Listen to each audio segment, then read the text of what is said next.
हीच ती पंढरपूरची माती जी संतांच्या पावलांनी पवित्र झाली होती. इथेच नामदेव तुकाराम एकनाथ विठोबाचं गाणं गात आली आणि आज या पवित्र भूमीत पानाची लाल तुंकी आहे. प्लास्टिकच्या बाटल्यात कचऱ्याचा ढीग आहे.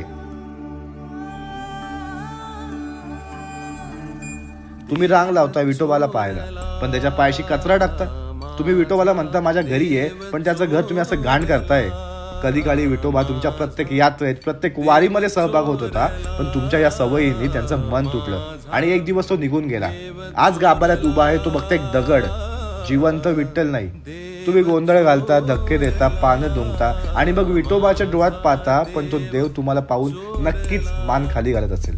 कारण जिथे स्वच्छता नाही तिथे भक्तीही नाहीये. कधी काळी मला असं वाटतं की तो विठ्ठल पण म्हणत असेल ना, भाविकांनो तुम्ही मला पाहायला येता, पण मी तुम्हाला आता पाहू शकत नाही. तुम्ही माझ्यासाठी अभंग गाता, पण त्या शब्दातल्या स्वच्छतेचा भाव हरवला आहे.